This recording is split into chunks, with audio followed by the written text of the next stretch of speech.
नमन करते हुए और सभी महापुरुषों को नमन करते हुए और इस घमरसा की पावन धरती पे और इस पावन धरती पे उत्पन्न सारे लोग जो उपस्थित हैं उनका सभी का तहे दिल से बहुत बहुत धन्यवाद आभार, जो कि आपने हमें यहाँ बोलने का सौभाग्य मौका अवसर दिया, जो बहुत बहुत धन्यवाद। और जोरदार तालियां भैया। अभी पहली बार जो नगरा भमरसा में ये बुद्ध कथा का आरंभ हो रहा है और ये इसके सबसे अच्छी बात यह है कि मेरे 30-35 वर्ष की उम्र में पहली बार शायद ये हो रहा है। तो सबसे अंदर तहे दिल की खुशी की बात यह है कि जहाँ अंतर्राष्ट्रीय तीर्थ स्थल है संकिसा, उस पावन धरती पर आज हमारे मतलब इतनी उम्र के बाद अगर ये हो रहा है 35 साल बाद भी अगर हमें ध्यान आ रहा है तो बहुत बड़ी बात है। इस टीम को, पूरी भमरसा टीम को मैं तहे दिल से धन्यवाद करना चाहता हूँ। बहुत बहुत धन्यवाद आप लोगों में रहेगा, क्योंकि और सबसे बड़ी बात यह है कि हम लोग जितने ज्यादा शिक्षा की तरफ बढ़ेंगे, मेरा एक ही उद्देश्य है, अगर आप लोग शिक्षा की तरफ भागेंगे तभी आपकी तरक्की हो पाएगी। धर्म अपनी जगह, कर्म भी अपनी जगह संयमित होना चाहिए। तो निवेदन प्रत्येक भाई बंधु से मेरा रहेगा, माताओं बहनों से भी, जो शिक्षा वो सेवनी का दूध है, जो पिएगा वही गाड़ेगा। तो शिक्षा डॉक्टर साहब के लिए मेरा निवेदन रहेगा, सारे लोग विशेष ध्यान दें। अगर जो लोग शिक्षा से भी वंचित रह जाते हैं तो उनके लिए अभी भारत देश में रोजगार की कमी नहीं है, बस हमारे अपने आप के दिमाग की कमी है। एक ही लक्ष्य तय कर लो कि मुझे कुछ करना है। अगर आप लोग कुछ करेंगे तो करने के लिए बहुत कुछ बाकी है।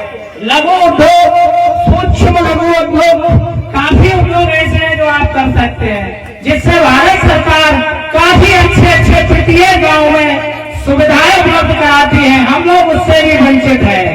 अच्छा, एक सरकारी योजना है आयुष्मान भारत योजना, कितने लोगों के पास है? खेती के काम से बचते हुए कितने लोगों ने बनवाए बताइए? कितने लोगों के पास है? इतने लोगों में अधिकतम 10, 15, 20 लोगों के पास होगा।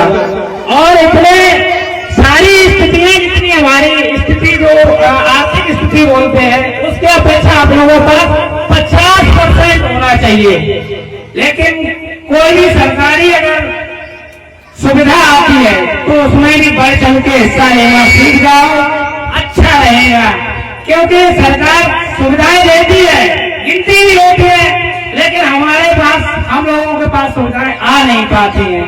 सुविधाएं जब आ पाएंगी जब हम अपने थोड़ा सा खेत खलिहान काम तो बहुत जरूरी है, लेकिन उसके साथ साथ कोई सरकारी योजनाएं आती है वो सीमित समय तक आती है।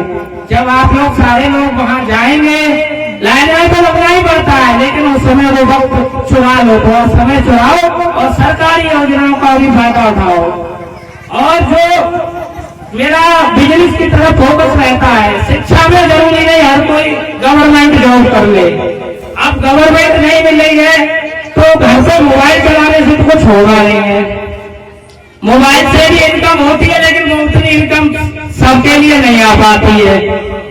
थोड़ा सा तीखा लगेगा, लेकिन वो सोशल मीडिया पे थोड़ा उधर कम ध्यान देते हुए, समझ गए होंगे समझने वाले, थोड़ा सा ध्यान दीजिए। जैसे कि लड़के हैं तो कई मैकेनिक भी रहती है, जैसे एसी का मैकेनिक बनना, कई एक ऐसे उद्योग है जिसमें कम इन्वेस्टमेंट में ज्यादा लाभ प्राप्त होता है। तो कुछ चारों लोग 2-2 साल का अगर आप समय बर्बाद करेंगे तो उम्मीद है हुनरबाज बन जाओगे, नौकरीबाज तो नहीं। अगर हुनरबाज हो गए तो 7 पीढ़ियों तक पैसा कोई रोक नहीं सकता आपके आने के लिए। तो निवेदन रहेगा, सभी लोग अपना अपना दिमाग दबाइए और 10% ही दबाएंगे तो निश्चित ही रोजगार आएगा। मेहनत करोगे फल मिलेगा, आज नहीं तो कल मिलेगा। जय हिंद, नमो बुद्धाय, जय संविधान। डॉक्टर साहब के लिए जोरदार तालियां।